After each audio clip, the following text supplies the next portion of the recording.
Welcome to the Stoa New Year. Who dis? Super stoked about this session with my Stoic partner in virtue, Daniel Kanzandian. So this session is going to be what we're calling a year alchemy session, where we get into the right relationship, or perhaps a beautiful relationship, with the year that is ending and starting our relationship on the right foot and the right spirit with the year that is arriving. So as I said, the sexy Armenian himself, Daniel Kanzandian, and I will be presenting a process that has 4 steps: recall, reflect, release, and resolve. And this process can be used on any unit of time, really, like a week, a month, a quarter. But today we're going to be focusing on the year. And we're going to introduce this process. We're going to give you documentation that you can do anytime on your own. Today we'll have a shortened version of it for all 4 steps that we'll do together. And if you want to engage in this on your own, you can just call up some friends and family, do it anytime. Here at the Stoa, we have a collective journaling every morning for 90 minutes at 8 a.m. Eastern time. So you can check that out here, and we can do that process there as well. And today it's going to be just parameters. It's what's it called? 2 hours in total. You can come and go anytime. There's no pressure. It's going to be interactive. There's going to be breakout rooms. There's going to be participation in the chat. So just have that in mind. And everyone is just friendly, beautiful, and lovely here. So you're in good company. So I think we'll just jump right in. Before I do the opening exercise, Daniel, any high-level framing you think would be good to add? No, I'll share it all when I get into my presentation. Beautiful. So 2 things that we're going to do. One thing is we're going to do right now, and then yeah, I'll put in the chat actually. So in the chat, write what you're hoping to get from today's session, if you can do that. And while you're reading other people's shares, go get a lighter, a pen and paper, and a mug and bowl. And you'll find out why you'll need those during the ritual release session of today's New Year Who Dis. So yeah, go grab those and then write down what you're hoping to get in the chat, and then I'll take Daniel in about 3 minutes. Any thoughts on the shares coming in, Daniel? Yeah, I'm seeing a lot about clarity. My word was clarity as well, and I think that there's a lot in our process that's going to improve clarity. A lot of intention setting, a lot of reflection, decomplexifying my life. +1 on deliciousness. That is what we're aiming for, a delicious session.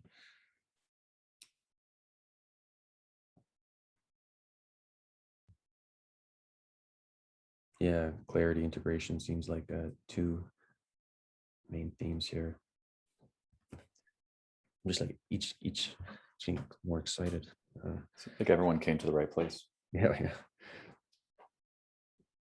All right, so if you haven't already, put your share in the chat, grab a lighter, a pen and paper, and a mug or bowl. But that being said, Daniel will kind of set the frame for the session, high level. He's going to present a little bit and talk about the process that the psychotechnology of New Year Who Dis, and then we'll begin. So Daniel, you're up. Sweet. All right. I'm going to share my screen. Does everybody see the PowerPoint slide? I got 2 monitors, so it's a bit confusing. All right, great. New Year Who Dis. So what are we doing here? Peter said this already. We are alchemizing 2021. We're taking the time frame of the last 12 months, and we are mining it for insights. We're drumming up memories. We're creating connections and pulling out some gold that we can kind of polish up into intentions for the coming year. And if that's all too abstract, it'll become very clear soon. Just the general structure of today is right now we're in the opening session, or the opening part of the session. And I'm going to talk a little bit about, I guess, like some of the thinking behind this method for alchemizing the year.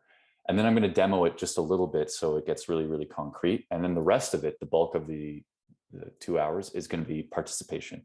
We're actually going to do this. And so I'll say this now. This approach is something that can scale and is flexible for however much bandwidth you have. So if you just do what we do in the next 2 hours, I think it'll be very valuable. But I know some people that'll take a whole weekend to do this. And I personally do a small version of this every week. So think of it that way and find whatever space you have to go through what we're about to show you. So what is it? What exactly is it? Well, it's really these 4 steps. And I don't want to oversell this. It's really just a glorified journaling process to get clear, to achieve some of the things that people have written in the chat. But as mundane as journaling sounds, it's something that not a lot of people do, and not a lot of people do with I guess like a holistic approach to it. And I found that these 4 steps really cover a lot of ground, especially when it comes to reflecting on the year. So step 1 is simply bringing the year to mind. It's called recall.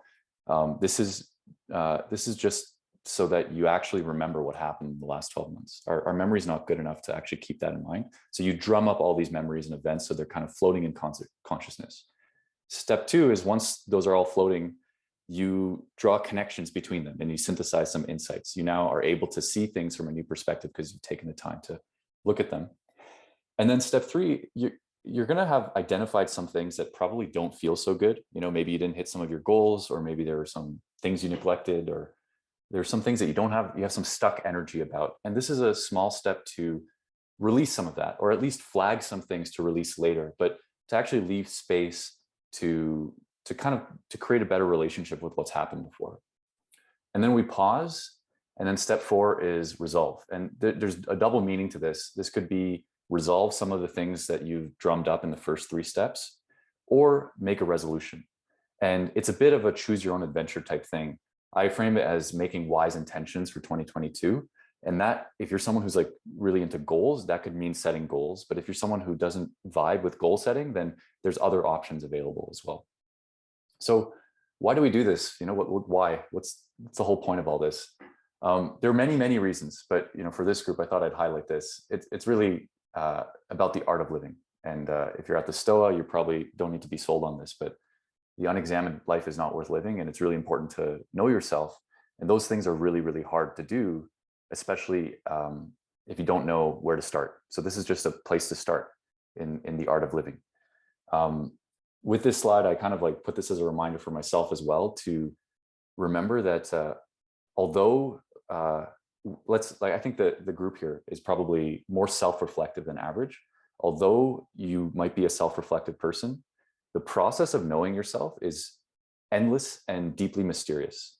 And even as I say this now, I kind of want to invite everybody to sink into that mystery. Understand that you have these massive blind spots of unknown unknowns about who you are, about the complex being that is you. And experience a bit of mystery and wonder about that, so that what we do next actually has the potential to breed totally new insights that you wouldn't have experienced before. So one of the reasons for this is to practice the art of living. Why do this now? Well, it's the new year, so a lot of people set New Year's resolutions, and I think it's easy to be cynical about that because most people don't actually achieve their New Year's resolutions. But I want to redeem kind of the positive side of that, which has to do with something in behavioral science called the fresh start effect. So some of you might be familiar with this, but for whatever reason, I don't know why, the human psychology is such that we experience motivation bursts around significant temporal landmarks. So the first day of the week, right? So people go to the gym more on Mondays than they do on Wednesdays, or the first day of the month. And in particular, the first day of the new year. For whatever reason, your mind resets a bit and people do things, aspirational things more. They get a motivation wave on these temporal landmarks. So why not use it? We have this period of reflection. You probably have some time off because it's Christmas. And this thing that we're going to get into is a little bit of a heavy lift that you won't have the time and space for in your day-to-day life unless you really, really plan for it. So let's use this motivational wave that comes with a new year to do a bit of a heavy lift that I personally believe is one of the highest leverage activities that anybody could do. And that's been true for me personally. And on that note, I want to share something. I put this slide here because this is an insight that I had a few years ago, where I realized that I would think about my life like a YouTube video, where the playhead represents the present moment, and everything in gray is the future, and it's uncertain, and we don't really know what it is. But the stuff in green is known in a way because it's in the past, and so it's like, oh, that stuff's already covered. So maybe this isn't to scale or anything, but maybe some part of this gray area is 2022, and some part of this green area is 2021. And you can put your hand up or whatever if this resonates with you or not. I think this resonates with a lot of people. Like, life is kind of like, your little playhead in the YouTube video. But what I realize is what's misleading about this analogy is that it makes you think that the part that's already passed is like kind of handled, like it's of a different kind than the stuff that's coming in the future. The stuff that's coming in the future is totally unknown, but the stuff in the past is known. And I've realized time and time again that that's entirely misleading. At least for me, my memory is so fickle that not only is the past almost as unknown as the future, but I think it's known. And that's what creates a lot of my blind spots. So what's more accurate is something like this, where you have like, the green part represents the last like 2 days, or maybe the last 2 hours. And then the time before that is largely a mystery, or maybe there's some other like little bits of green for things that you remember. But so much of our lives are completely mysterious to us. So much of the part of our lives that have already transpired. And I was only able to realize this when I finally did some kind of review process. So whether it was a weekly, monthly, or annual review, those were the times when I started to realize how much of a mystery my life actually was to me, even though I had already lived it. So again, if I'm kind of trying to prompt some intellectual openness here, some cognitive humility, because I think that's the optimal precondition to getting the most out of this exercise. And then here's some core ideas, just to keep top of mind. The first one is just a recap of what I said. There's a tremendous power in merely remembering, and we tend to overstate what we remember. We think we're remembering things when we actually don't. The other thing is this idea of goal setting. So when we get to the final step, don't think too intensely about goal setting. We're not like a company trying to hit certain objectives and key results. For me, goal setting, and the way I'm framing it in this technique, is it's just about creating the right psychological environment to keep forward momentum. So I think of like a really, really good video game. People will sink like hundreds of hours into it, even though there's these abstract goals in this like digital world. The reason why is because games are very good at designing that psychological environment to keep progress very salient to you. And so you level up, you get like new items, or you get new experience points, you save another princess, whatever it is. Games are very clear in their progress, and so people get addicted to them.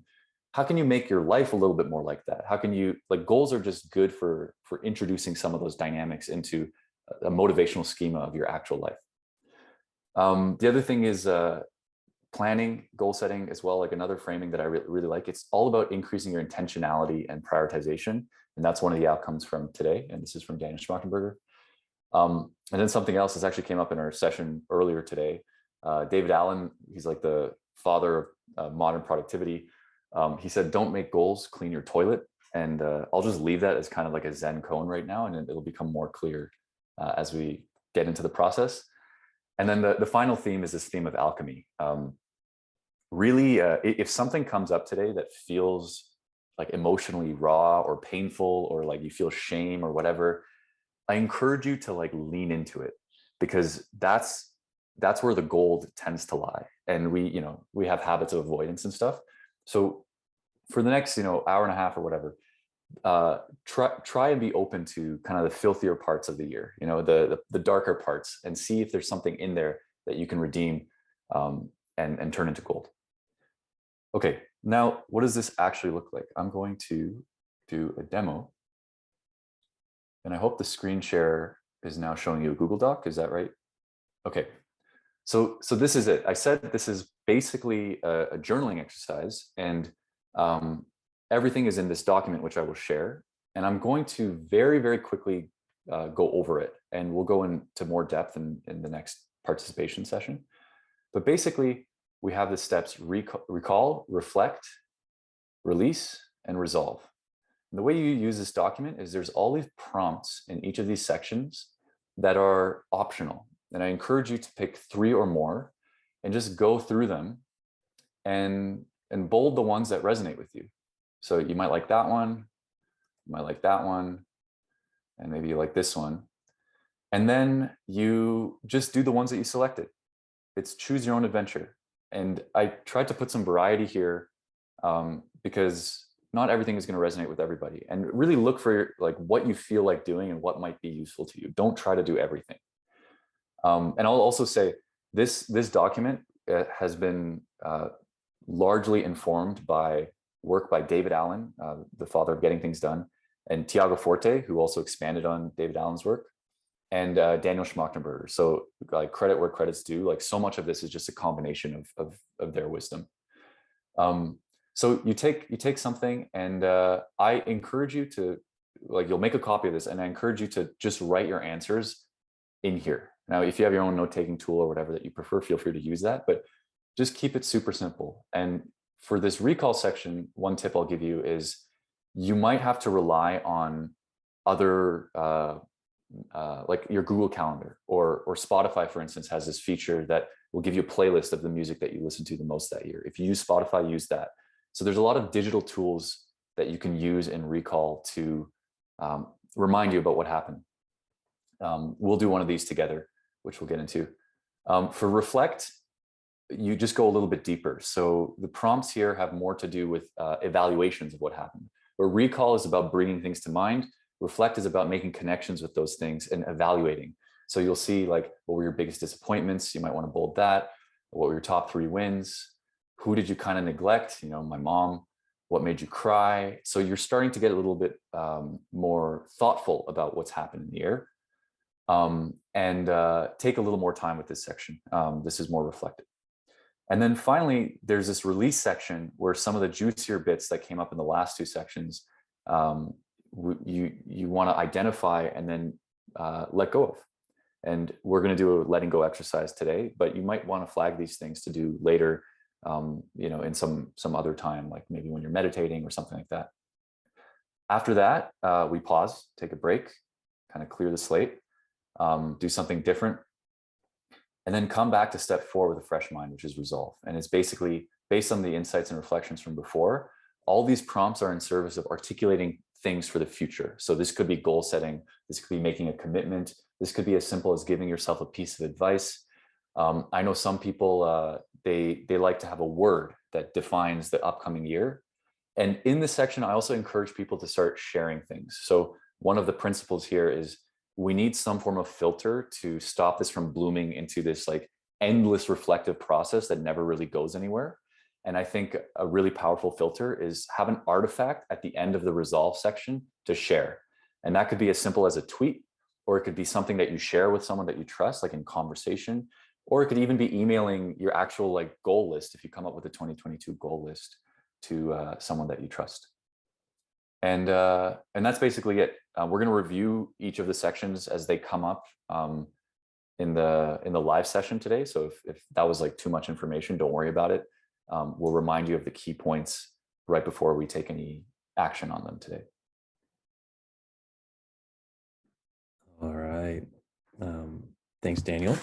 So now we're going to stop the recording soon. So anyone who's watching this on YouTube, they can do this anytime on their own, or they can join us at Collective Journaling in the mornings at the Stoa.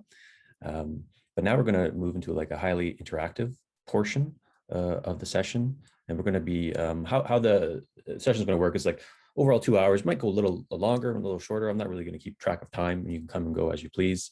But it's going to be split into 4 sections. Each one of the 4 hours, we're going to have a section. Dana's going to set up.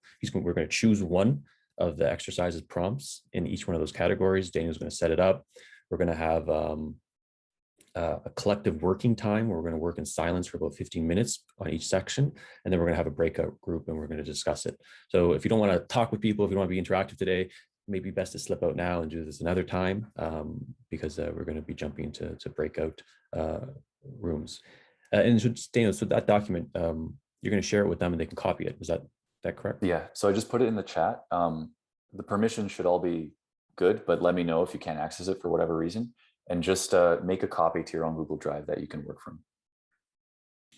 Cool. We're going to keep the energy flowing. So if you have any questions, just message it in the chat or to me or Daniel privately. We'll answer it. We're not going to field open questions because there's a lot of people here. So that being said, I'm going to return off the recording now.